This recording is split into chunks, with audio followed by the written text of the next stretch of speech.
Maître Avatar. Bon, moi en tant que guide, je ne reconnais pas que le maître dans la spiritualité existe. Moi, je sais très bien que non. Dans la spiritualité, il y a des guides, il y a des professeurs, ainsi de suite. Bon. Mais il y a un maître. Mais ils ont dit quand même qui guide. Ils ont dit bien sûr, mais ils ont dit que disciple. Guide. D'abord, les mots maître, ils allient simplement français. Na araméen, ben arabi. Rabi, qui veut dire enseignant. Moutounio soit allé qu'on allait enseigner dans sens large. Aza maître. Dans sens large. Mais dans sens mystique, yokoko comme maître te, ce qu'alors dans le monde a esprit ba yebiote. Ce qu'alors dans le monde a esprit ba intronisé yote. Alors dit très bien que maître est allé enseignant, alors que maître n'a pas enseigné, ils ont encore juste un français.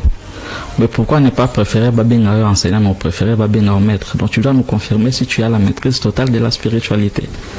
Parce que selon on parle de la création.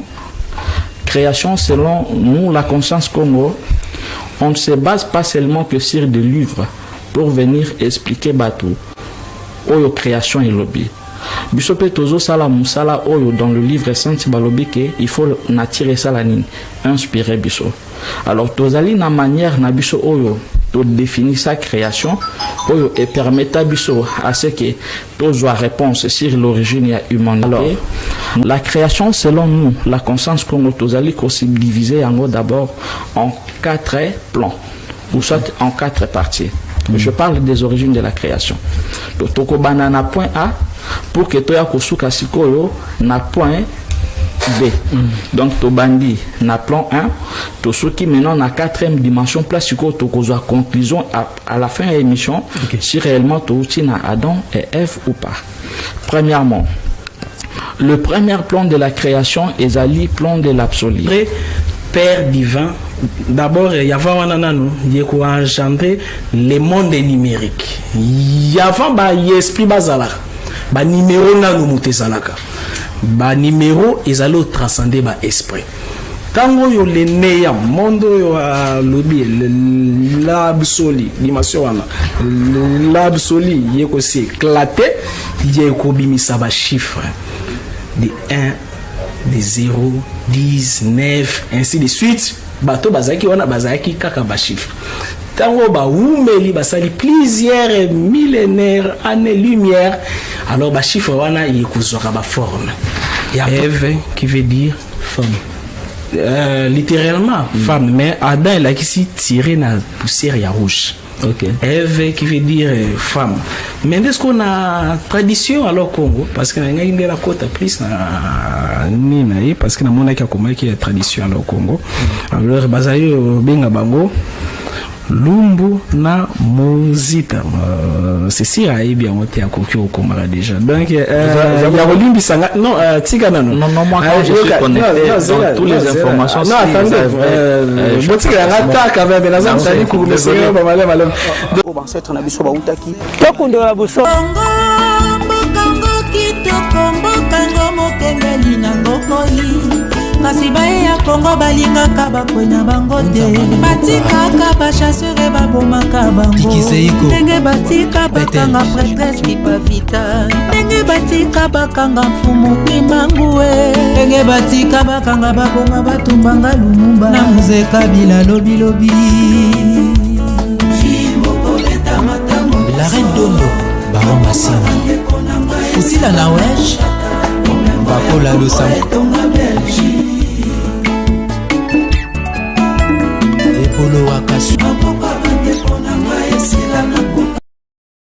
Mbote bandeko balandi à Perfect Télévision celui qui est aux abeilles qu'il bossa betando kenabino pona ko sombi kina makanisi na bino eloko na émission enquête spirituelle autoba ko timo na spiritualité na kati na yango merci na grande équipe technique za ko kamba biso Jojo Mulumba na sima ba caméra Emmanuel Mwambape na Papi Shongo kuna na Bevitré bozali bike kolanda biso bande ko la émission et enquête spirituelle mokolo moelo bolanda biso na Brazzaville na pourquoi pas na Kenya, États-Unis, Afrique du Sud, Belgique, France, partout dans le monde entier. To sombikina nabino makanesi. Omokomoelo tozali na ba maître spirituel mibale. O tozali koyamba na émission enquête spirituelle à mokolo mwalelo to kosombikina makanesi na bango. Alors bozala ebele ba question miike numéro ezali wana soko zali na motuna kotuna okomi juste na numéro wana to kotanga yango ekozala malamu mingi na loboko na ngai ya mwasi na loboko na ngai ya mobile ya mwasi epai na bino tozali bongo na maître Avatar Jean-Pierre Manjolo yazali bongo hiérophate supérieur et maître d'initiation dans l'ordre de Melchisedec. Mbote nayo maître Avatar. Mbote, merci concernant l'invitation. Mbote yosi na co-débatteur nanga. Mbote yosi na balandi nyos. Très bien, merci beaucoup. Na loboko na ngai ya mobile epai na bino ya mwasi nazali bongo na guide Sirius Kasembe yazali visionnaire du mouvement Conscience Congo, école initiatique spirico scientifique. Yepe azali moko na biso na mokomayelo Mbote guide Sirius. Oui papa Mbote et lumière à vous. Na super lumière na grand frère et na batunyo surtout bazola na biso.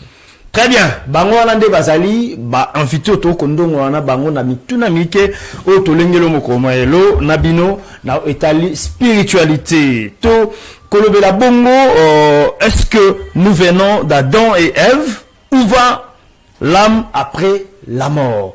Est-ce que biso bayo to botama to ko to ana sena moy oyo to uta na nzela ya Adam na Eva ou bien to uta quelque part? Alors ce que za bongo molema na biso bayo tozali na bomo so to kufi ekendaka wapi na bandi epai ya guide Sirius Kasembe. Guide ozali guide spirituel et yebisa biso est-ce que ndenge tozali boye to uta na nzela ya Adam na Ève ou bien te? Merci beaucoup papa pour la question, mais namoni la logique des choses mukolonde mutobanda kamaloba, donc je préfère assez que en tant qu'aîné ya bana comme ça na kozwa. Bon awa tozana likambo ya ba enete ni mukoloni mwana muke to yambi bozali ba spirituel nous sommes maintenant moi je respecte l'ordre des choses. Bon ngandi naza mettre ya terrain naza ko l'arbitre sur na peso carton rouge robot ya tête jaune il faut exécuter au pesibiso réponse sérieux et puis tozona na mettre Avatar. D'accord, c'est quoi la question? Tolobi ndenge tozaboye touta na nzela ya Adam na Ève ou bien te so touta na nzela na lo soki moto akufi molema na yeke ndaka wapi? Merci beaucoup. Premièrement, la première question, les alitem. Ce qui veut dire que ça tellement bas si j'ai belé, il n'y a plus moyen à répondre en gros premièrement du coup comme ça.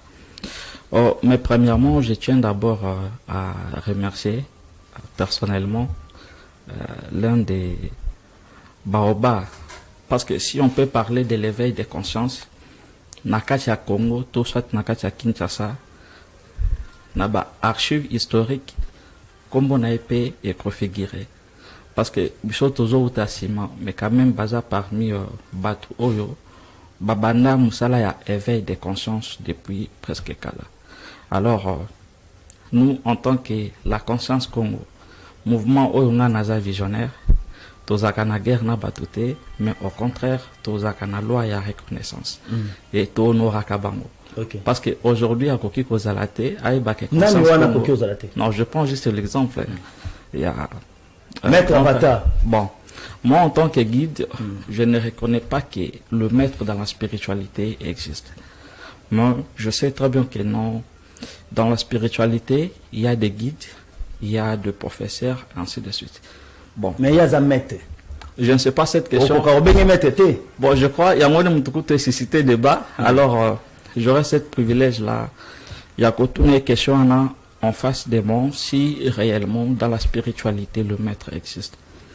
Mais sinon, je tiens à vous remercier premièrement d'avoir répondu à l'invitation à Bisso. Merci. Et je suis reconnaissant. On peut partager la connaissance pour que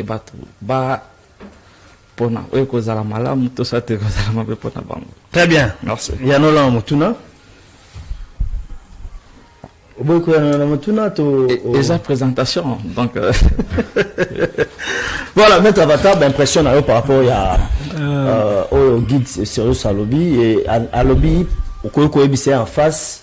Aux maîtres, on a spiritualité. Si dans la spiritualité, le mot maître existe. Parce que nous savons très bien que la communauté congolaise, ignorance, c'est tellement macassé. Il suffit qu'à juste moutoua, banaka chemin en spiritualité, directement, comme déjà qu'on en maître. Très bien. Alors, merci beaucoup. D'abord, féliciter guide Sirius pour la volonté au hasard pour enseigner. En soi, dans un monde il y a illusion. Dans un bisogno sur aveugle. Ils ont encore la 4 aveugles. Il y a aveugle moko simbi zola éléphant. Mosusu simbi lokola éléphant. Mosusu simbi liseka éléphant. Oui. Si manango batuni il y a aveugle moko il éléphant zandénine, il éléphant za foko. C'est parce que simba qui zola éléphant. Mosusu batuni éléphant zandénine, azara makasi parce que simba qui liseka. Mosusu zandénine, azara leur papa là parce que simbi litoi. C'est-à-dire tellement que baza aveugle, mutuna mutazali okanisa que vérité ezali kako simbi. Mais en soi, vérité, ils ceux qui alors bango nyos basangisi ba demi vérité na bango ndesko muto ba utovaka réponse. Donc c'est le logo na loba na guide na chemin spirituel ils ali tellement moulai que ils ali difficile au lobake oyebi vérité biso nyos to yebi kaka ba ndamo vérité. Mais ils ont dit quand même qui guide. Ils ont dit ma bien sûr, mais ils ont dit ma tête aux amis. On a disciple. Guide. D'abord, les mots maître, ils allient simplement français. Na araméen, ben arabi. Rabi, qui veut dire enseignant. Moutounio soit allé qu'on allait enseigner dans sens large. Aza maître. Dans sens large. Mais dans sens mystique, yokoko comme maître té. Ceux qui alors dans le monde ba esprit ba yebioté. Ceux qui alors dans le monde ba esprit ba intronisé yoté. Ils ont un degré à initiation. Donc dans sens large, ba koko benga épée maître, ba koko benga mutunyo so maître. Parce que en soi, soit alors dans niveau alors spirituel, chaque alors mutu à Zalakana niveau supérieur na niveau inférieur ba moi supérieur na ba moi inférieur guide azawana yazali na ye oyo azali supérieur afandi na monde ya ba archétype yazana ye oyo afandi na monde ya ba malheur ya souffrance ya neno yo ba leur astral yo kazo a développer alors ba vertu à développer ma capacité spirituelle yé supérieure ya ko se synchroniser na ye yokazu ya komi ko se synchroniser na ye akomo kota na degré ya maîtrise akomo kota na degré ba maître parce que maître ezali na ba degré ebele ba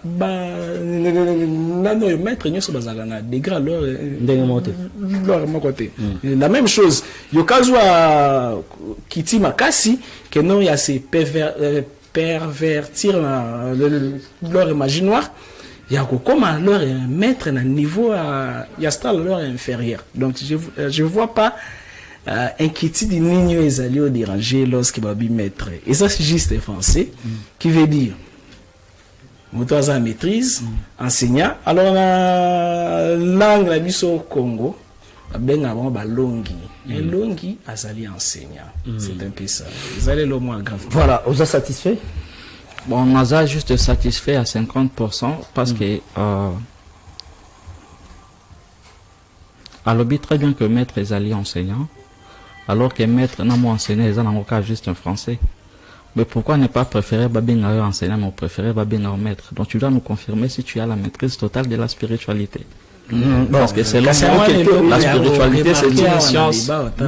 Ok, mais tous les Angandais n'ont pas tout, comme apprécié déjà réponse. Alors, tout quota, na makambo to lengela ke mokomo. Alors, sabiso to untana Adam, na Eve ou bien to bima place moko besongo pakala. Et ceux qui moto akufi, molema na yeke ndaka wapi. Merci beaucoup. J'ai combien de minutes? Non, j'ai eu. Yo bisanga yi. Yo pesanga pour que bon, na peso 5 minutes. On a fait sur 5 minutes. Merci beaucoup. Très bien. Ce qui humanité et Uchuabe. Par rapport à cette question, explication est tellement ébélée. Et Zakandenga Uchukoloba Awake, Mutumokotazo maîtriser connaissance spirituelle na totalité. Donc, o nakoki koloba, ezali vérité absolue, tout comme oye pazoloba, ezali vérité absolue. Maintenant, eko se compléter juste.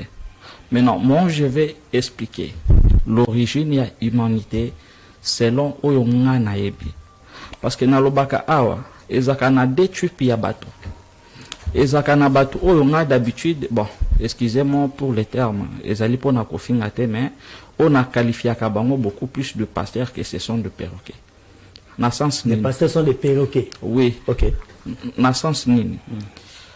Ce que Bandi Kotuna est question sur l'origine de l'humanité, au-delà ya oyo bakomeli na kati ya mbuku to bengi na kombo ya Bible, aza na place mususu akoki koture maele pour que apesa yo ba argumenter. Tu vois maintenant, donc bato ndenge wana na sepela vraiment trop na bangote. Et na kosenga même na grand frère, je serai déçu na faire émission ce qui a lobby makambu oyo nyonso to ezali ko se situer na kati ya ba livre parce que bon, grand frère, mais comment tu ne fais que répondre? Maître Avatar, grand frère, Maître Avatar. Okobi. Mais tu ne peux pas m'imposer ta réalité. Tu sais, mais Nambi deux spirituels, s'il vous plaît. Nambi deux spirituels, Bengaye, Avatar ou bien Maître Avatar. La place à grand frère. Ok, je ne tiens pas par rapport à je préfère Nabengaye enseignant. Alors, c'est un peu ça. Mais non. Par rapport à Conscience Congo, mouvement Oyonga Nazali visionnaire nango, si on peut parler, il y a origine, il y a humanité. Parce que selon l'histoire biblique, humanité, bisonyon surtout ndenge toza boye, touti na Adam, na Ève. Mais je ne peux pas répondre cette question avant d'abord na bandana origine. Parce que ce qui n'a répondre question, ana eza lokola, au lieu na commencer par 0, na suki na 9, na bandi siko na 7 pour que na kende na 9. Mais non, directement ba internet ba koti kala na ba question un peu floue. Ba kwak. Oui, ba kwak, merci beaucoup. Alors, je préfère avant tout comment, avant toute la conclusion, il y a si réellement Adam et Ève, bangonde dans humanité, dans nous les humains, aussi na Adam et Ève, je préfère na bandana origine. Bandana création 5 minutes. Version na 5 minutes. Merci beaucoup. Alors, quand on parle de la création selon nous, la conscience Congo, on ne se base pas seulement que sur des livres pour venir expliquer Batou, Oyo création et lobby. Bisope Tozo Sala Moussala Oyo dans le livre Saint Balobi il faut n'attirer ça la ligne, inspirer Biso. Alors, Tozali na manière na Biso Oyo de définir sa création, Oyo et permettre Biso à ce que Tozo a réponse sur l'origine et l'humanité, non seulement à partir des livres, mais aussi en observant aussi la nature et aussi dans l'obaka à chaque fois que tout homme spirituel, il faut la peine à professeur na o batangi sakae na butu, il faut ba bibliothèque o ka koki ko sala ka ba sorti à ça pour ka kende kotanga. Donc la connexion est très importante parce que toute vérité n'est pas seulement écrite dans la Bible. Maintenant, la question sur les origines, ce qui veut dire quoi, l'humanité touti na Adam et Ève ou pas, ezali koti na biso na origine et création. Mais non, na origine et création, selon nous, la conscience Congo par rapport à ba expérience, par rapport à connexion autozali nango, tokoloba ke création ezali enseignement moko ezali très vaste. Mais on va seulement se baser dans la grande ligne pour ne pas trop se perdre. Parce que ça, enseignement moko tellement moulaï, je peux peut-être dire que non, jusque-là, aucun humain n'a maîtrisé vraiment le secret de la création à 100%. Mais on peut juste interpréter par rapport à degré à connaissance nabiso. Alors, la création, selon nous, la conscience Congo Tozali, aussi divisée en gros d'abord en 4 plans, ou soit en 4 parties. Je parle des origines de la création. Donc, toko banana point A pour que toya kosuka sikoyo na point B. Donc, to bandi na plan 1, tout ce qui maintenant na 4e dimension place ko to ko conclusion à la fin de l'émission si réellement to na Adam et Ève ou pas. Premièrement, le premier plan de la création est le plan de l'absolu. Et quand je parle des plans de l'absolu, parce que batu ebele bakanisa kondire neti nzambe azali mutu. Mais selon nous la conscience Congo, nzambe tokoki kozwa peut-être que non azali totalité. Tu vois, il est le tout en fait. Donc elo nyonso tu oyebi, na oyo yebite, oyo mona, na oyo monate, tout ça eza lokola nzambe. Maintenant, il y a le premier plan qui est le plan de l'absolu. Il y a le deuxième plan qui est le plan de l'inexistence. Je précise bien le plan de l'inexistence. Pourquoi dans le but qu'il y a le plan il y a inexistence? Parce que bakoki ko banda ko lobela eloko o ezali matériel. Donc ce qui existe sans pour autant to banda d'abord na o ezali inexisté. Je prends l'exemple. Yamboto ya awa na débat na biso. Yambo batu ba mon biso ke to komi awa sur la table. C'est sûr que préparation et débat et bandaki d'abord n'a plan mental, tu vois un peu. Donc tout ce qui est, on ne peut pas parler de l'existence sans pour autant parler il y a une existence. Donc inexistence c'est ça le là deuxième plan il y a création nabiso. Et on a le troisième plan. Le troisième plan il y a création nabiso pour que tout comme en conclusion il y a humain bazo utawapi et zali plan il y a formation.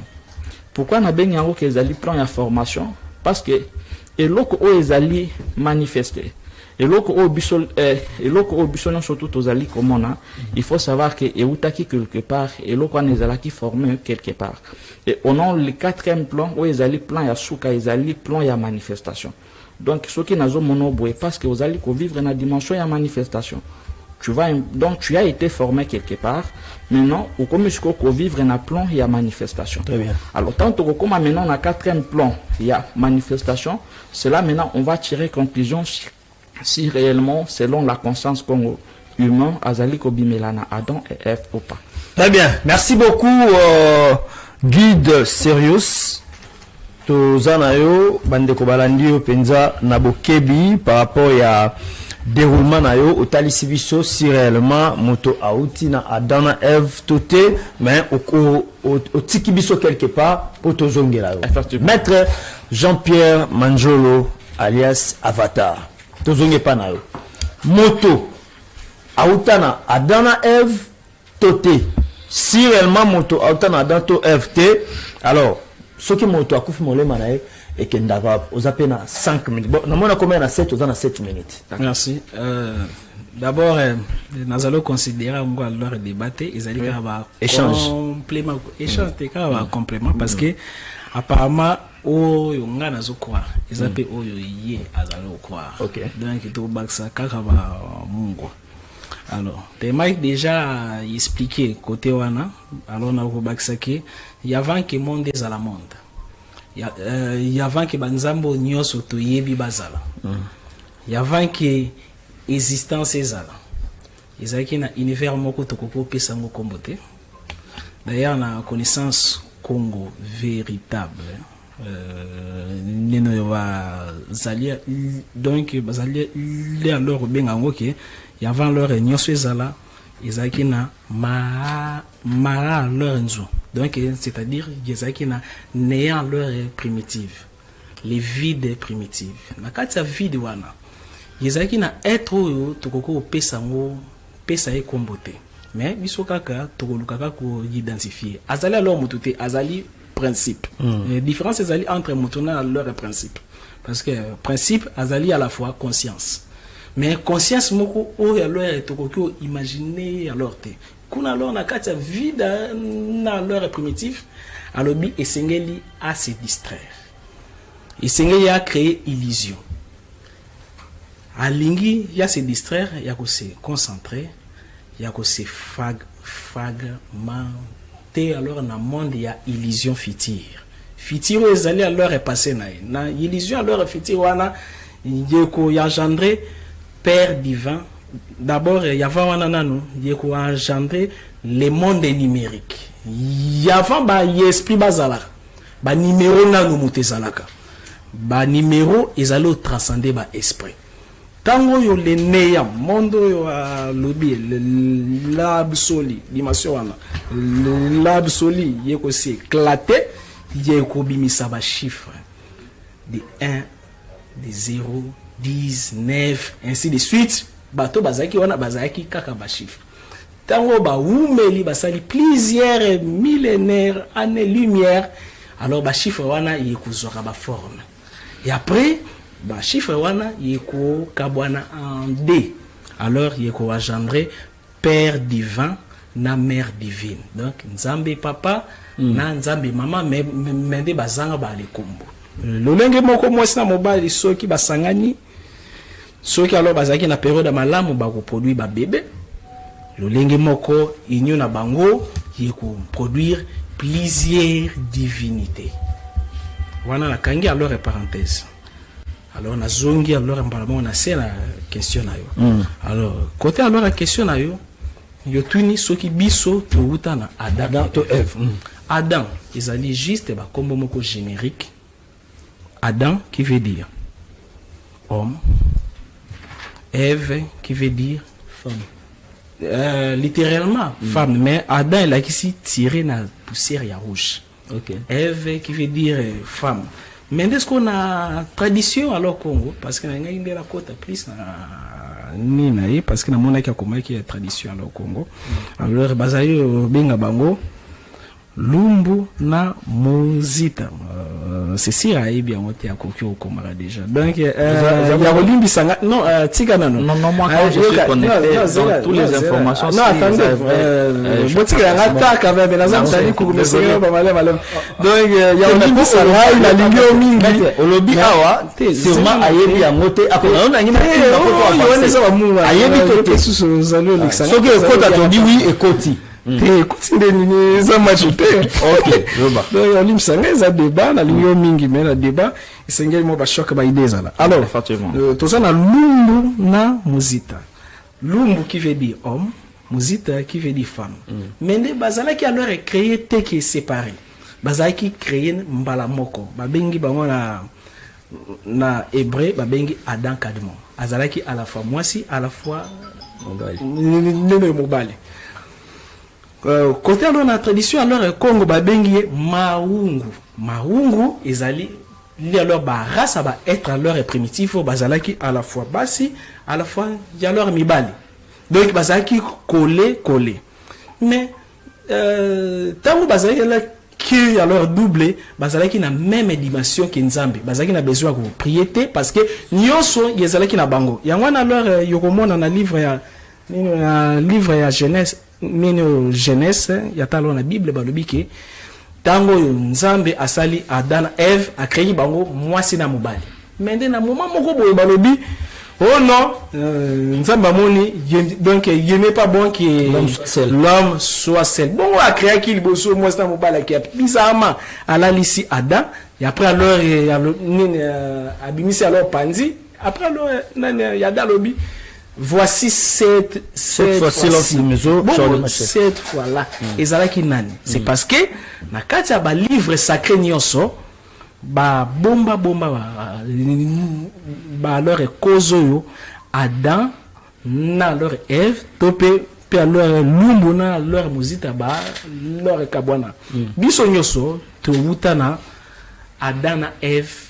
Mais Adam et Ève façon balobi leur Bible était ezaki kaka le couple mon côté mutu ba créer qui humanité c'est faux parce que ceux qui ezalaki bongo na ba livre sacré nyonso bazali olobake il y a eu plusieurs races avant leur ba race na biso donc il y avait leur Adam et Ève ezaki na 6 races race ya ba humain oyo ba vivant y avait leur biso alors la même chose kaka ndenge guide alobi ki nino yo bango ba yetidiaka leur nature isengeli yo yebaki no microbe yese produira kandenge nini microbe ezaka jamais moko ebimaka mbala moko ebele nzambe pe pour alors à créer biso. Donc il y a intelligence cosmique pour alors à engendrer biso et il y a engendrer biso mbalamogo et belé tozalaki double to banaki ko se reproduire la séciparité lokola ba amibe yami ba bébé azalakate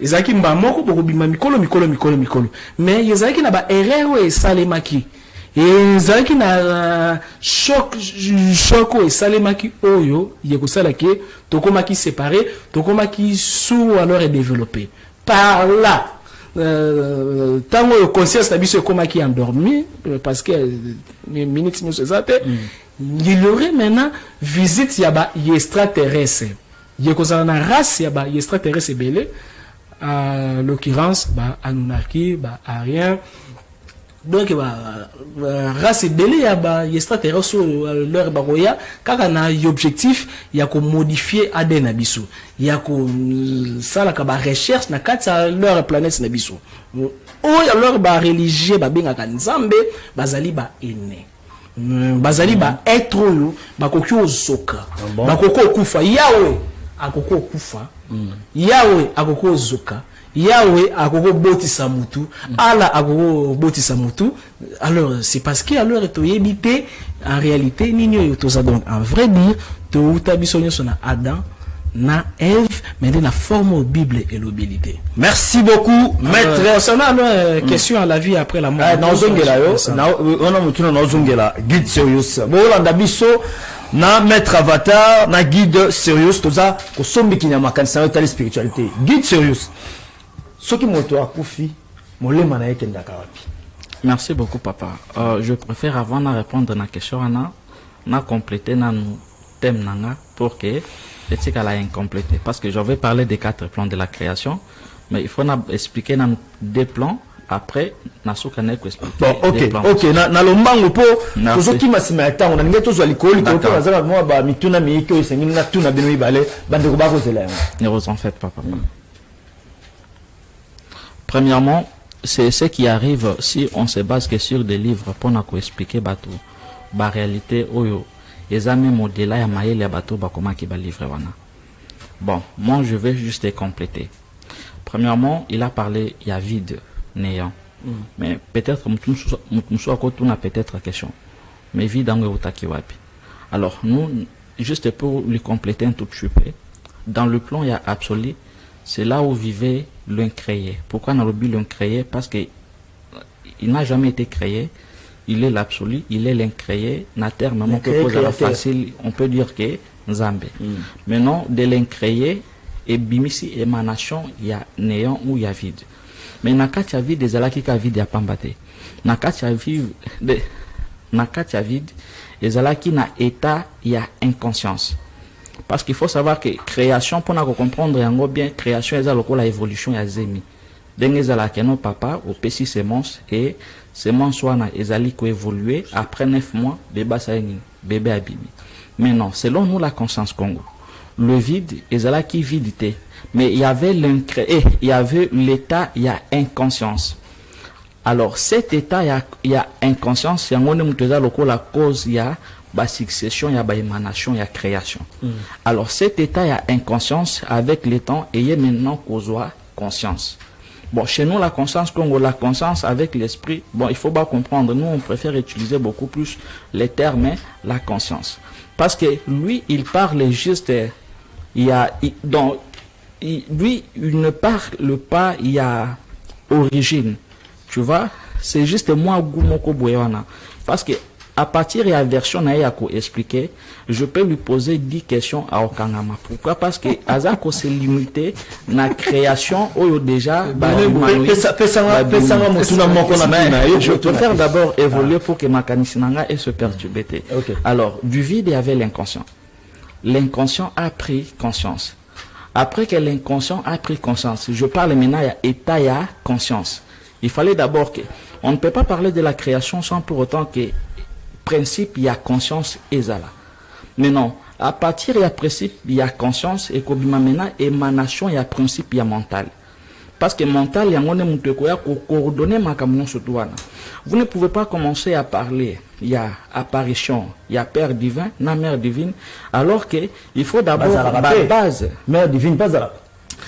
Oui, il y a au moins cette famille des consciences, oui, je sais, mais là, ils en amont, il y a la formation. Ok. Nazo juste que compléter. Mais non, il fallait d'abord que la conscience abîmisse l'état il y a mental. Principe il y a mental. Mais non, à partir du principe il y a mental. Parce que mental, il y a un peut-être que non, et coordonné, maintenant la suite il y a création. Du mental est sorti les sons cosmiques. Et du son cosmique est sorti maintenant ce que nous appelons le principe il y a vie. Parce que nous, il faut permettre à ce que création et vivre. Parce que la vie que nous voyons ici est le principe. Et quand je parle de principe, d'abord on a mis tout parce qu'à ce moment ici, ni création et la divinité n'a pas bandité. On va évoluer pour comprendre maintenant, il y a bisika à bandi, n'a bisika na hoteli. Jusque là, dans création et un principe divin n'a pas bandité. Jusque là, même univers est d'abord créé. Mais non, la vie, principe et la vie, il fallait azala. Parce que ezali principe, ezali batouté, mais ce sont deux principes.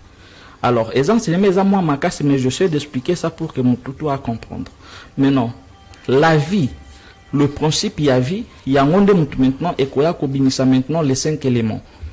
Parce que l'univers ou la terre, la création, il fallait d'abord que apparition il y a 5 éléments ezala. Et quand je parle de 5 éléments, parce que lui, quand il me parle des Anunnaki, oui, ce sont des êtres au bazar qui vivent dans la planète, mais ce sont des planètes où ils allaient constituer dans 5 éléments. Je parle bien de l'élément primordial, où il vit et bimisa qui se trouve l'élément l'eau. Et le deuxième élément, où ils ont terre, feu, l'air, et aussi on a les 5 éléments, et le 5e élément, où ils ont là, les terres cosmiques. En réalité, tous à 4 éléments. Tous à 5 éléments. Il y a 5 éléments primordiaux de la vie. D'autant que tu dis? Non, la question il y a beaucoup tâté, mais la question il y a compléter en fait. Ah, ok. Est-ce que je peux évoluer juste? Koba. Ok, merci beaucoup. Maintenant, ces 5 éléments, il fallait ezala. Parce que il y a un élément déterminé, mais ensuite il y a création. Maintenant, de ces 5 éléments, maintenant le principe il y a intelligence parce que création est il y a intelligence. Donc intelligence créatrice. Donc l'intelligence créatrice il y a un mutu et quoi maintenant que ça maintenant musala il y a co-créer. Maintenant quand le principe il y a intelligence et il y a comme on a maintenant les jours il y a eu maintenant du principe il y a intelligence et il y a maintenant co-engendrer ce que nous appelons le temps. Parce que hier, sauté à Bandi qui expliquait Bissot sur comment nous venons d'Adam et Ève. Mais tout ça, la création, Bissot, tout en a 4 ans. Tu vois, l'univers est en a 4 ans. Maintenant, moi, je vous amène avant d'abord que temps est là. Parce que même le principe du vin, Baza, qu'on vivre tout en a 4 ans. Donc, au moins, Bissika to Bandi, l'inconscience a pris conscience et il s'est dit que je suis, en disant que je suis, engendré les sons cosmiques. Et les sons cosmiques, et ce que nous appelons la vie. Et la vie à son tour, et maintenant les 5 éléments où il y a maintenant création. Et les 5 éléments, et qu'il principe, il y a intelligence. Et principe, il y a intelligence, et qu'il y a maintenant principe, il y a temps. Parce que nous tous, nous vivons dans 4 temps. Tu ne peux pas parler de la création sans pour autant commencer par le principe et attendre. Très bien, merci beaucoup. Maître Bato, il y a maman, on a papa, comme on a Congo. On a habité ceux qui après. Tu es personne comme on a Bon, ici je parle en tant qu'un spirituel et non en tant qu'un historien. Parce que ceux qui n'ont pas bien, je m'identifie en tant qu'une personne qui lit des livres historiques. Très bien. D'abord 2 minutes après la tout nom il répondre dans tout où va après la mort vous savez Guy Dazamaele mais c'est comme Nandago nazoaka prof mo boya tang sabana mais il pas prof wana leur bana babima faible Guy Dazamaele peut-être enseignement zoaki azwa un désordre azali oyebati comment alors ya constituer parce que nyoso na lobi na synthèse yango wana yazali obunda yokana nte siko yango wana azali obunda ye moko même peut-être azali comprendre te ni yazali oloba en majorité parce que nyoso na lobi bi yango en format yango wana azali obunda na ona kati alors nini alors na lingi oloba comme alors pesinga ya leur idée à leur minute 2 minutes échange à idée azana besoin poser une question azana besoin poser une question moko na 2 minutes nanga kasi naza droit na dit papa koko singa ya poser une question parce que ça va être question na tuna ya ko tuna mutuna te bon question on a ko poser et kozala soki na conclure ni nanga au moins que na bandi on va te eza 10 na punika moko azo moko oui mais non na moko na bi tani na ko poser question mettre so kangami aussi ba tout ni ba poser question sur base ya oyazali koloba raison pour laquelle na ko senga il faut alongola Maël d'abord, il y a Mikanda qui soit mais oui, bon, je dirais ça parce qu'il me parle des histoires, bah, création selon l'histoire. Mais moi, je ne parle pas de la création selon l'histoire.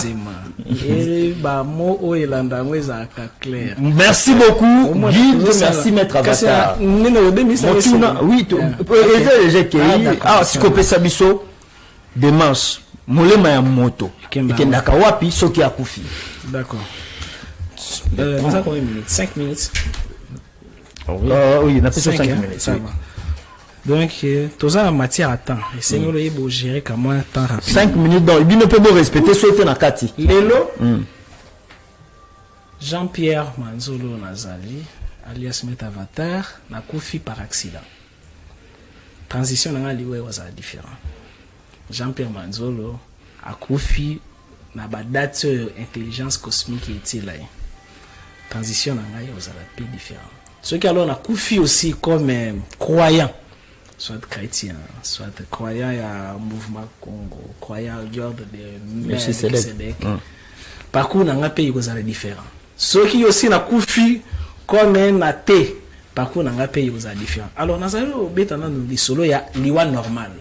Motoyo azaki na la religion mon côté mais à vivre à tosika ka ba principe ya vie parce que ba principe nyoso ezalaka na ba mouvement spirituel na ba église yezaka yancré na kati ya ADN na biso na mémoire na biso ba bingango ba loi morale yango wana moto ekosala ke na age moko alors moi na linga yiba ayoki voix elobine ko yiba te conscience na yo ezali reprocher donc yezali kaka ba loi wana morale moto egidaka ba religion na ba spiritualiste.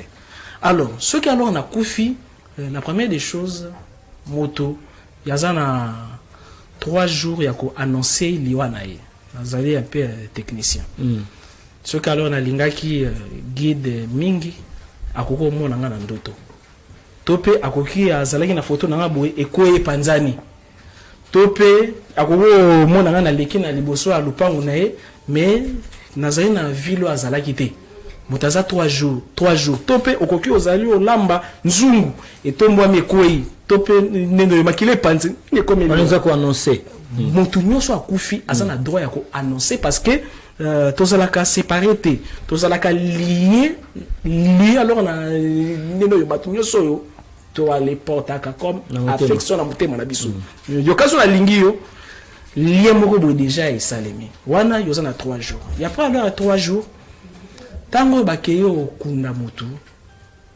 depuis mukolo akufaki azana 40 jours ya koyenga nano wana monde. Donc 40 jours on d'accord pour mutakufi. OK. Mukola kufi parce que na 40 jours wana ozali oyenga yokazo tika ki alors testament otika ki alors mwasi otika ki alors mona ya mona na spiritualité jeze na principe ko lingelo ko moko te makasi ko linga mwasi na makasi te bana no makasi te ndako no makasi te parce que yelo nyoso olingi makasi yokazo okufi conscience ya eloko wana ekobanda ko attirer yo yangwane créa ka ba revenant te mutazaki na ndako alinga mingi mais akomo bima na ndako c'est parce que alinga ki yango tellement mingi parce que chaque nane mutazali composé na plusieurs corps 16 corps mais na groupango na 8 azana corps physique éthérique astral mental causal bouddhique atmique christique chaque alors corps aza double corps alors éthérique ezali koro to wale bimela kango na bandoto ezali alors koro yo pe alors des fois fois alors au cocu au fandi boye ye cocu ko se transformer na aura au senti ba souki ya mutu etelemi ezali alors ba corps alors c'est quoi ezali ce qu'on a corps mo ba bengaka corps astral. Astral veut dire simplement émotion. Chaque alors émotion, sentiment nyoso nazana ngo, il forme un corps. Yokazu nazana sentiment ya mabe, il reforme corps astral inférieur. Yokazu nazana sentiment ya gratitude, ya pardon, tout, il forme un corps astral supérieur. Ce corps on a un sentiment. Comme vous avez un sentiment envers alors moi sinayo, envers alors moi nayo. Yokazu ozalaki na molimo wa détachement parce que dans la spiritualité il y a le base zali comment se détacher. C'est pourquoi dans niveau moko spirituel abandonnera même misala bando sala abandonnera même leur ndimi accueilli à s'isoler dans désert pour na alingi a kota na contact na état leur bouddhique. Il était alors bouddhique. Alors wana alors d'abord il y a d'abord la 40 jours à zonga mais il y a pas alors 40 jours. Ange ya liwa akoya ko benga yo koto bakundaki yo mais mutu azaka moko te aza plusieurs ya pas bakor wana chaque défaut ya papa alors guide yezali ye chaque alors qualité ezali ye donc na kati ya tombo na yo wana azali ebele azana ba ye belé ba qualité ba défaut. Ah bon? Ce qui alors est satanique alingi azwa papa alors guide ya Kanda akoya ako contacter papa Guido asambela rami mosala nzambe pa akoya contacter. C'est pourquoi yo mona Moïse akufi bazalo welela mikuwa na babenga ngo ba relique. Alors wana te alors mutu nazalo loba ange aliwa yakoya skoyo ko benga âme na yo ya ko benga esprit te parce que esprit na yo ezali partie à nzambe donc totalité ezali conscience pure ya kobenga âme na yo eza na kombo na yo wana te kombo na yo eza kombo yo papa no na mama no bakosi yo ke ezali kombo na yo tango ya kobenga 3 fois parce que chiffre 3 est l'aksaka vérité. Tango balobaka Jésus a c'est quoi qui la 3e jour et la kisi kaka te ka c'est quoi qui et la kisi ke ezali chiffre vibratoire à vérité. Alors tango ba kobenga yo la première des choses ba kokata yo cordon d'argent.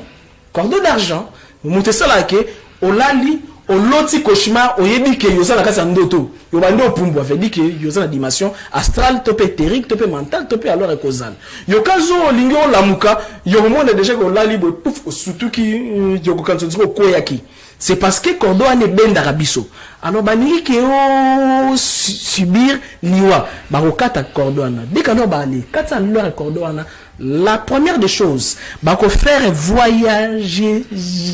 Donc il y a ça la voyage dans le monde astral inférieur il y a yomoko il y a ça que ba rememo en enfer mais kaka na kata conscience na yo nyoso yo sala batu ya mabi comme ezali astral inférieur yo revivre en x7 yo ko kansa kutuke yo comme en enfer mais ezali enfer te il y a après un certain moment ba ko ya madame ni so salaire bato sunga ki moi zai na zemi sunga ki alors pauvre comment vivre yo kanti yo nziro za na paradis ozana leur paradis te y après ba ko calculer est-ce que papa guide abanaki au croire y a alors à kosaki batuke paradis la biso za la kaboyi lokuta tana monde grégorique ezalaka te nyuso na ko kosa bandimi nanga ye ko koma ma vérité moko imagée ouais donc je ko aller créer alors d'homme alors na d'homme wana yokazo beki na pardi na biso yokazo koti yokozara na ba vierge belé basi mongo bien sûr comme alors à koraki nango ba ko faire visiter na le paradis na bango yokazo à respecter pardon oya ngani accéléré comme ça OK alors si mango alors ba ko faire alors visiter yo yokokanza lokola yokomi na paradis eh ben viendra un moment ange donc ba ange na yo na ba démon tentateur ba koya ba bele le papa oh ezaki paradis te ezaki illusion croyance ezali illusion parce que les vrais biens azali interne alors ba ko bimiso wana alors ba ko mémoire ko na arbre côté yo ko subir ba jugement oh ba bingi bango ba 24 VR bazali objet à christianisme te bazali objet à bouddhisme te kuna no ba 24 VR ba bengi bango bazali ba seigneur ya karma na ya dharma alors kuna tango ba osambisa yo alors bango pesé ah papa guide yo ozala qui alors mobali mo nyokola ki alors basi tala intelo pour mettre ki libalo pesa ki tala bosaki bote tala okabaki te comme ça ki boye mais tout le monde peut que ça qui alors malam tozala peso deuxième chance okozonga na mokili mais esengi no futa ba mabe wana yango no yoka ba incarnation mais esukaka na 108 fois soki ozali au chanzete c'est pourquoi yomoni na Bible Jésus aveugle né batuni ba bisi Jésus azali aveugle né pour na ba boti na ba saki mabe to yé mutasala ki mabe mais mutabotami aveugle c'est parce que ils savent que le kolanga na ba enseignement na za na mantra moko inéré yokazo lor mutasali o méditer abando rester inri faraone azali répéter 108 fois plusieurs jours donc yo compter kaka 81 jours au sala ka rapport sexuel té au lia ka leur musunité au se souvenir ngai fuamba nazalaki wapi ngai fuamba yavana na botama nazalaki wapi wana alors ezali na liwa normal mais soki na kufi na liwa ya moyeke topi na liwa ya imprudence donc ba pesinga ya lo mutuka lo yenge le kinga na le kakara batimiso na vitesse babi feu rouge OK pou au sali accident ezali ndenge moko te na ko kendele wana soki alors nazaki na 70 ans dans la vie que nous na kufi na 35 ans pendant 35 ans na commis âme et rang parce que dans l'univers tout ça na 3 catégories ya ba esprit tout ça na ba esprit mix tout ça na ba esprit fixe tout ça na ba esprit errant l'esprit mix ezali ba être ba transcender parce que na planète c'était tozali na 7e niveau yezali na ba être moko ba benga ba ishine to pe ba ancêtre ba esprit alors mix ezali ba ancêtre ya koko sala mutu mabe akoko sala mutu malamu ya pa ba esprit errant et ezali ko ba amo ba traverser te veut dire yo koko ba esclave ba koko ko miso muyibi ya wana yo mona mutu ba bina kufaki mais au moni azali olela veut dire que soit ba provoquer liwana ye soit alors donc il y a prudence naie et ça qui a couvert alors là il y a pas ça technique pour voyager dans le monde des morts tozongela yo to kepa ya guide serious awa ezali débat beaucoup ça les appels ben changer beaucoup ça là alors au mettre à lobby ce comme on les a ndengona tozali libre ya koloba za bongote principe éclaircissement na bandeko baza kolanda biso soki moto akufi molema na ye ekendaka wapi po ba bi des ozana oui nzoto no so okufi eza et ça biso peso eza OK donc na mona sali 10 minutes à sali 13 OK merci maintenant na 13 minutes nanga nazo silisa idée o na yakinango par rapport à origine pour que toujours d'abord conclusion dans na Ève et aussi nazo entamer directement non, au contraire, ils ont conférence on ça va tout simamakasi koba na awa pesa biso siko maele makanisi na yo par rapport ya soki moto akufi molema na ye ekendaka wapi. D'accord. Sur 13 minutes, je prends 5 minutes à Kosili, ça y a liboso, 8 minutes à Kosili. D'accord, merci beaucoup. Par rapport pour la juste aussi, ça doit comprendre que les alliés émission et monsieur les alliés temps. Alors, premièrement, pour nous corriger, Mouké, na quand il y a conscience comme on disciple, oui, parce que il a d'abord parlé, il y a conscience comme étant que Nazana ba disciple. Na quand il y a conscience comme ba disciple bazalate. OK. Alors, maintenant, on a vu d'abord. Parce que bateau, non, surtout, non, ce sont des étudiants. Ce sont des étudiants, baye, batangi, après ce qui basisi kotanga, basu connexion à bango, après continuer à mission à bango, oui. Donc, je ne suis pas là pour créer un système pour nous enfermer bateau.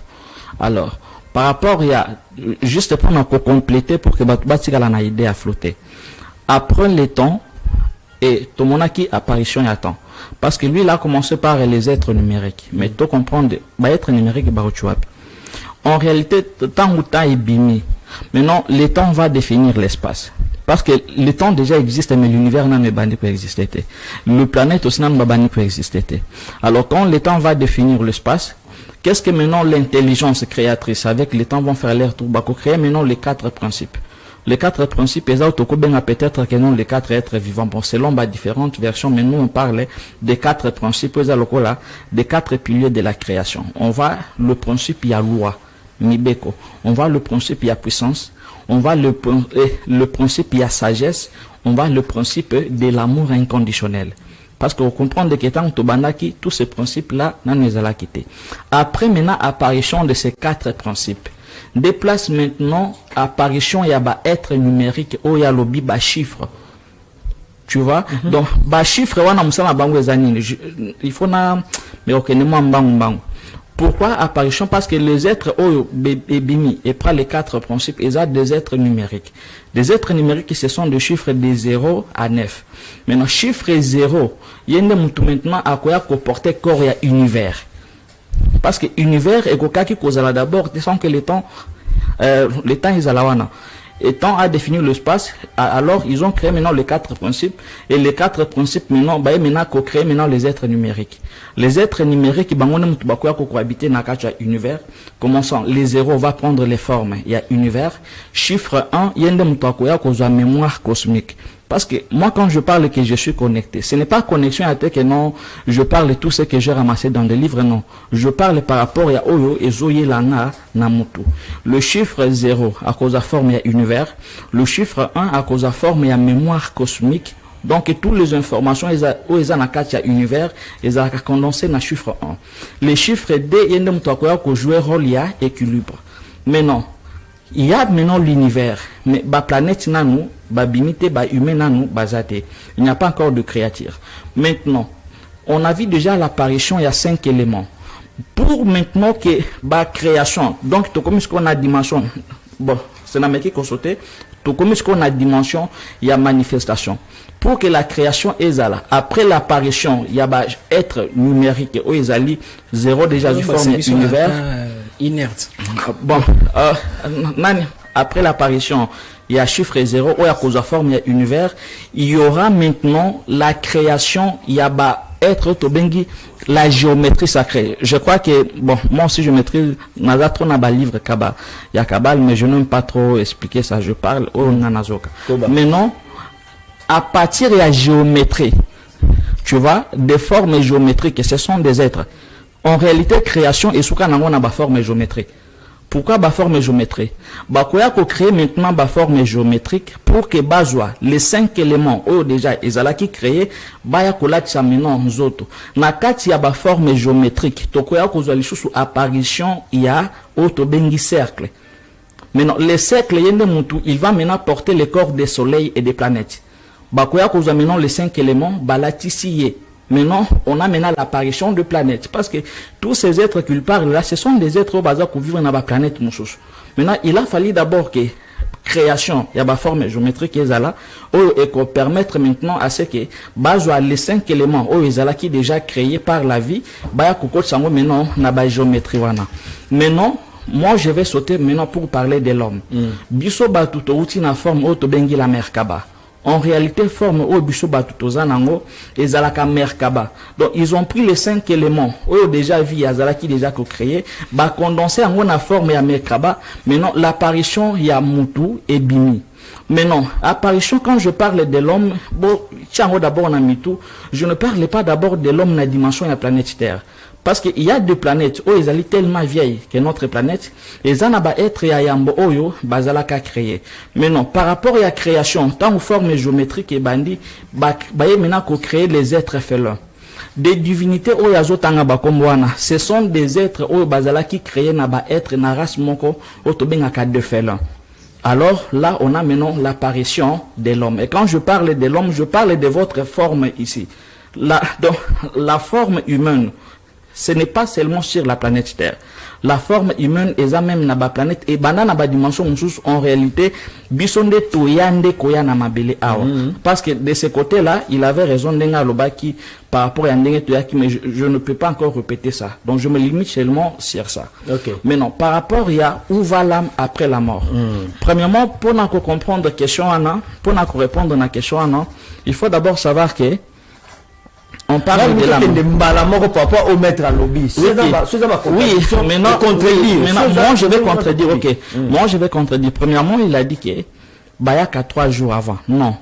Parce qu'il faut savoir, dans l'homme, il y a l'esprit qui est la conscience, il y a l'âme qui est le corps émotionnel, et il y a le corps physique, oyo ezali animé par le 2 maîtres qui est le et la conscience. Non, moi, je ne suis pas encore là. Moi, dans l'homme, il y a 3 parties où ezali esprit.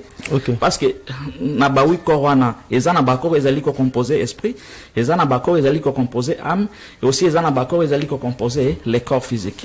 Maintenant, l'esprit o eza lokola une partie ya Nzambe. Yende mutu ayaka ko s'incarner na mabele. Maintenant, pour que ayaka s'incarner na mabele, azalaka na posa ya du genre mémoire moko. Donc, au moins âme eza lokola information non surtout eza na kati ya mabele ezalaka enregistré na kati mémoire moko to bengi na kombo ya âme. Parce que l'âme, pour que azala na mabele, pour que yo zala ndenge tozo mono boye, il a fallu premièrement d'abord que conscience eya. Et tant maintenant conscience eye, chaque planète azala kanaba astral naye. Parce que ma question au commun, il va vous parler des astrales et il va se limiter na ba astral. Ce qui peut abani ko expliquer les bino bisika o ba divinité na ba vandi, il va se limiter seulement na astral. Mais non, on a ligne juste na ajouter un tout petit. Mais non, la conscience tango et ya ka maintenant sur le plan astral. Conscience assigna ka maintenant contrat d'âme. Ce qui veut dire que nombre ya ba année oyo sala na mabele ezali suite ya contrat oyo esprit na yo et signa ka tango e passa au moins un certain nombre de temps nani sur le plan astral. Sur le plan astral de mutu, au moins ndenge makamyo surtout toza ko sala awa. En réalité, ce sont des choses où déjà tout kutana déjà ya mbomem to ya na mabele. Tu vois maintenant l'esprit va signer le contrat d'âme. Bakopé ça est maintenant corps moko auto bengi corps émotionnel parce que l'esprit ne pêche pas. Parce que ce qui est même chez les religieux. Pourquoi bazali kolobela na rédemption de l'âme et non rédemption de l'esprit? Pourquoi balobakate que Jésus va sauver vos esprits, mais balobi que non, Jésus va sauver vos âmes. Tu vois? Maintenant, quand l'esprit va signer maintenant les contrats d'âme, je prends l'exemple, balobi que non, on peut vivre durant 50 ans dans ma belle. Alors, déjà, yo tango ozo vivre dans ma belle, parce que tango s'incarner dans ma belle, bakulat c'est au voile de l'oubli. Moyen on se rappeler, oui, et ça le shooter. Maintenant, 6 mois avant contrat na yo wana esila, ba continue la yo mena ba agent ya astral oyo molimo na yo et signaka nango contrat avant oya na mabele mais sont ces agents là ndem tusko ba koya kosani ko informer que non monsieur contrat na yo ezolinga et si là tu peux commencer à te préparer. Yango je vous dis très bien, peu importe ata liwana ezali ya accident ezali ya naturel 6 mois avant moutouye mon côté oui, je vous dis parce que oui, bon na domaine ya bandoki eza chapitre mususu parce que il y a aussi des âmes sacrifiées. Non, je vous dis qu'il y a des âmes sacrifiées. Wana ezali ni mususu. Mais par rapport ya ni wana 6 mois avant des agents là bayaka déjà. Et tant que bango bakoya, yo moko pe ko banda déjà komona par rapport ya bandoto et bakobanda koya kutikelo message 6 mois avant et non 3 jours. Même bande comme mususu baza na kati ya famille bakobanda ko informer bango que préparez-vous tozolinga tozwande kona bino vos ancêtres dans l'au-delà bako ya ko informer bande kona bino ya famille parce que ndenge tokufaka boye il faut yeba premièrement que tokendaka nde ko rejoindre Jésus te mais tokendaka ko rejoindre bako kona biso maintenant ba ancêtre pe batinda ka message na famille que bobonga mandeko kingani azolinga ya ko rejoindre biso maintenant après la mort. Il a parlé qu'après la mort, si c'est 3 jours, 40 jours, des cordons, 40 jours, et katanaka, non. Parce que, pourquoi Babin a d'abord liwa ezanin? Eza na cordon d'argent, oya lobiwana. Yangonde mutu et reliaka votre âme avec votre corps physique. Yango komona que même denge to sala ka ba sortie astrale, ezaka cordon ana mutu et permettra biso que votre âme maintenant ce qui déjà mutu akufi yeba que sur place déjà cordon ana et katanaka donc les corps si te rendre là oui donc les corps restent inanimés. Maintenant dirons que les corps maintenant restent inanimés, bon bah oya meki ko rajouter sur réalité moko illusoire là aussi c'est vrai. L'homme est ce qu'il sait que nenge to vivre kana mabele awa ce qui au ndimela ki Jésus c'est tout à fait normal avant ya ko vivre ba réalité o ezalaka vraiment dans l'au-delà il faut d'abord vivre réalité illusoire o yo comique là qui na mabele awa. Très bien, merci beaucoup maître Avatar. Ya mona tout le monde tuna o babiloko alongoli wana alongoli 3 jours na yo alongoli 40 jours surtout à cordon. Vraiment alors guide naloba ki azali vraiment alors maé de main plus alors ya ko sala ba débat plus ya ko bakisa ndam ndenga alors ngape nazalo bakisa pe epanaye alors nini alors na lingaki oloba moto azali composé na plusieurs corps na moment o alekufi cordon oyo yekatanaka ezaka cordon dans alors ya corps alors physique na corps éthérique ceux qui alors ndoki abimi bazui ba bouger azonga sauter azonga te et la kisi te ki akufi directement ezali corps abimeli babenga ngo corps éthérique ils na corps physique ezate yekozonga te pourquoi parce que ba katiango mais cordon alors d'argent ou alors ezali relié corps astral na corps physique ezalaka alors maintenir je moni ba koko na biso baza bazo baté bataki 40 jours ya liwa tokokota na chambre na été tokofa nano tokozela tout 40 jours ana et signifiaka taoyo cordon d'argent yeko se pire tant alors bakoya ba bendier pour la ko aller kenene na ba dimension alors mususu yokazo ba bomio loko les na technique moko yako koyungula to pe na niveau ya kisangani babinga ngo fololi koto yo famille no yebi ke kufi mais kuna bazui yo na butu ana kaka bakei ba bengi molimo na yo okomi esclave quelque part c'est parce que bakenaka o kata kaka cordon alors éthérique cordon alors éthérique moto et bimsaka semblant lokola ki moto akufi yokaso monya alors moto akufi azali otoka veut dire que azanano sur les plans astral parce que moto akufa kalomba maote kaka ndenga zena ba corps rebelle azana corps physique éthérique astral ainsi de suite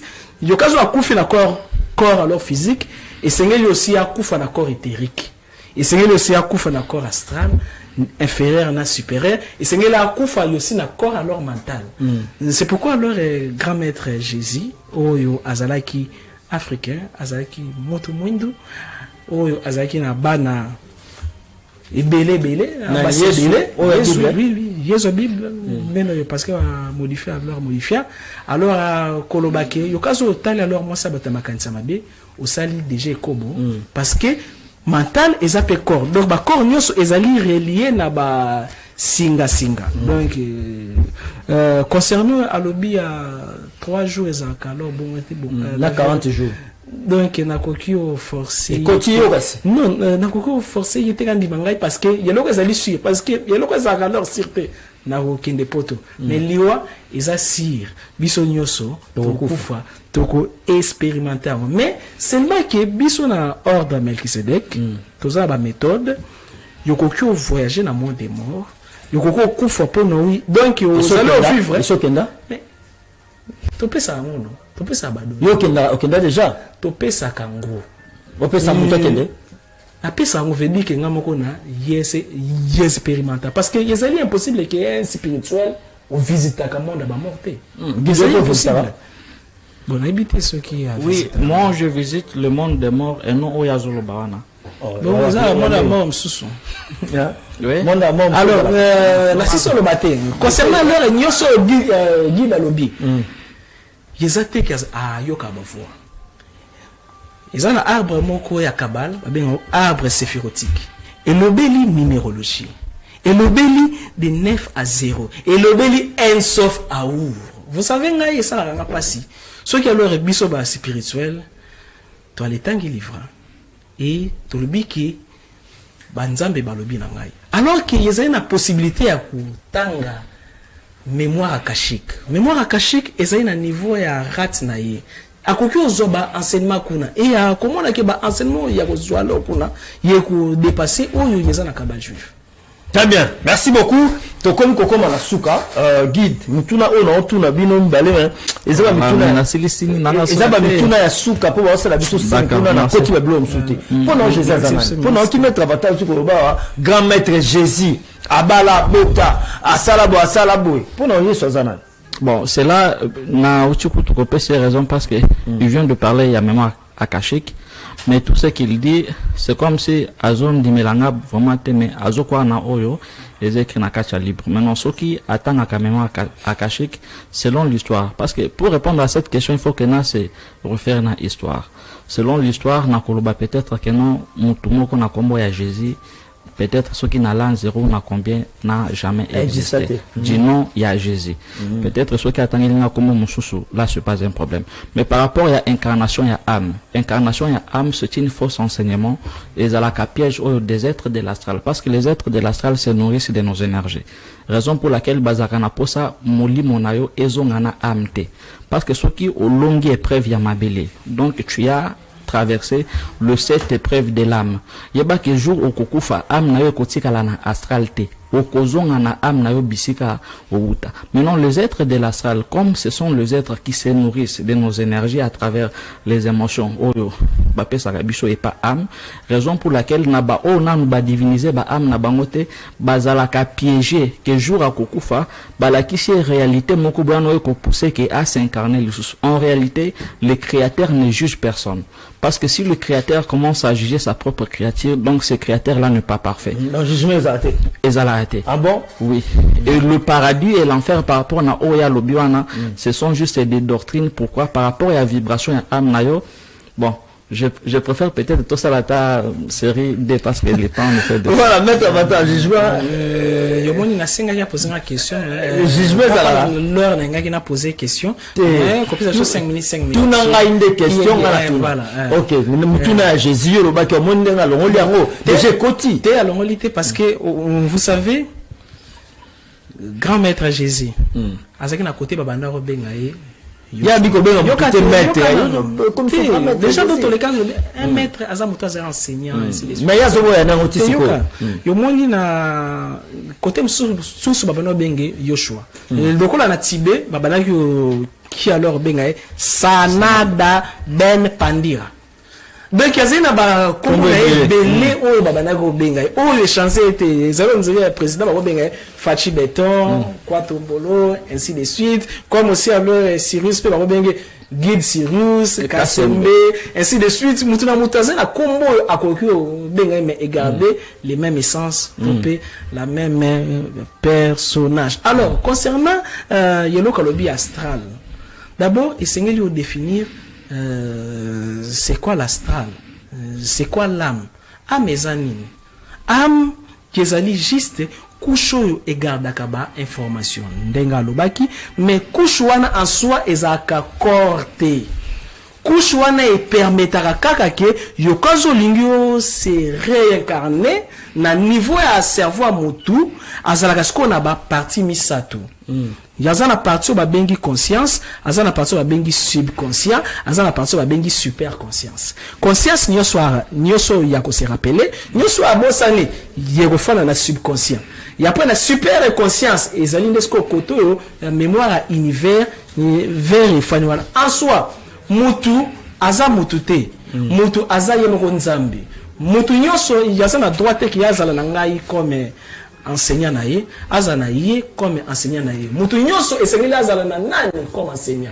Azala na mwana ye interne, véritable nzambe. Azali nzambe azali interne. Nzambe nyoso yo bokoki adorer. Azali donc azali na kaka vampire énergétique. Très bien. Comme la souka, oui, mais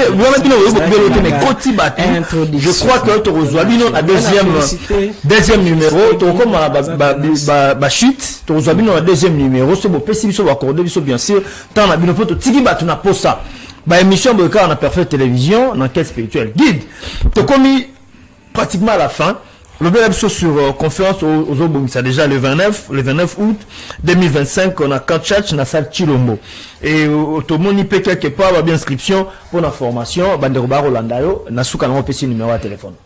Ok, merci beaucoup. Par rapport à la conférence, Ezaki juste par rapport à mois d'août, parce que Psoto Banaki du premier tous les jours ici, il y a beaucoup plus na mois d'août, nazo sala émission naza na noir. Noir pourquoi parce que tout ça c'est bagarre mais ma coleza bolongo za ma kolongo bon non maintenant par rapport maintenant à la conférence donc organiser conférence dans le 29 na Kanchach na salle polyvalente Félix Tshilombo Tshisekedi peut-être ceux qui enseignent encore permettre à ceux qui n'ont pas cette invitation. Bien sûr, pourquoi pas nous avoir ça le plaisir et cause la juste conférence pour na rendre juste ancêtre na biso hommage parce que il faut qu'on canisse ba mort.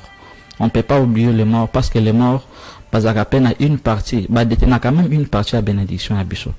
Bon, concernant côté inscription, nous sommes une école. Les alliés églises qui n'a commis ça batuneti adepte non.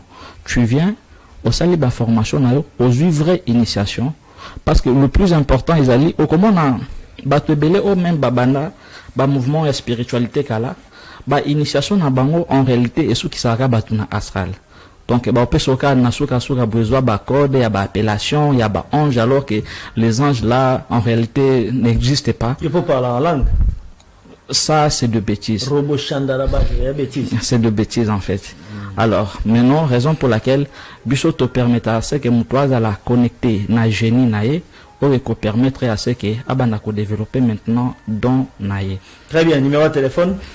Numéro, il y a téléphone, excusez. Numéro de téléphone, ils allaient plus 243 82 30 21 893. Plus 243 82 30 21 893. S'il vous plaît, problème je l'ai toujours dit que juste par manque à ignorance, de boyaka ko solliciter banini. Il suffit juste bala musaba pouvoir nayo, bala musaba chakra nayo. Il faut apprendre comment manipuler l'énergie pour que en cas tu as un problème, pour résoudre le problème nayo dernièrement. Très bien. Vous l'appelez pour namakambetali inscription. Problème que non j'ai boyé. Merci guide Sirius. Tout ce qui mettre avatar, tout le monde merci la disponibilité na yo aux alliés collègues la conférence menée na même ligne na date le 27 septembre 2025. Aux accords ça va ndeko nini baya quand et baya ndengeni. Vu alors que une conférence à les alliés Yamabe na ndenge malamu.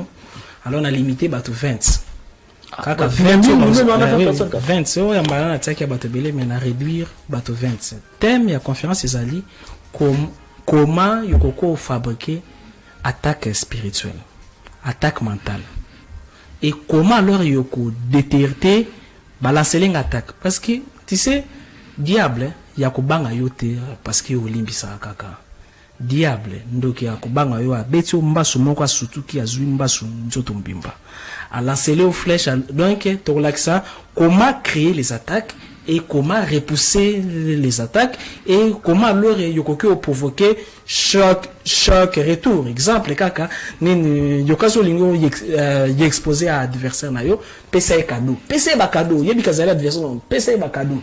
Et cadeau na PC yango ona esengo makasi. Esengo yo PC li yoko les pièges. Mokolo ya kosala rituel mabe contre yo, ce que saki et kozonga. Alors tola sa technique moko wana.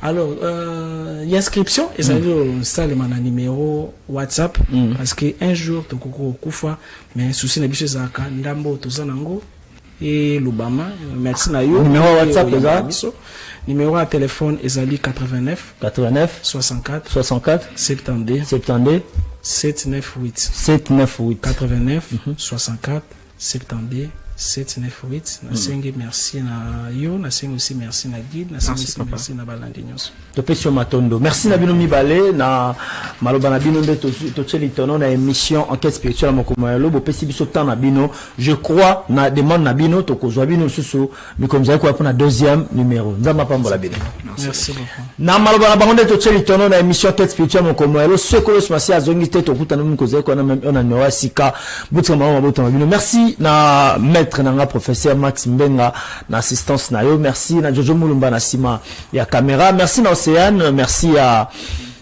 Big to Star on a ba disciple à guide d'abord on ba disciple à guide merci également à grande équipe technique zone kuna na Bevitré Emmanuel Mwamba Papi Shongo soy kolon sensa zone tene na ba ki to kutemi konza ko na même on a numéro sikabotika na malamu o mabota mabino ingeta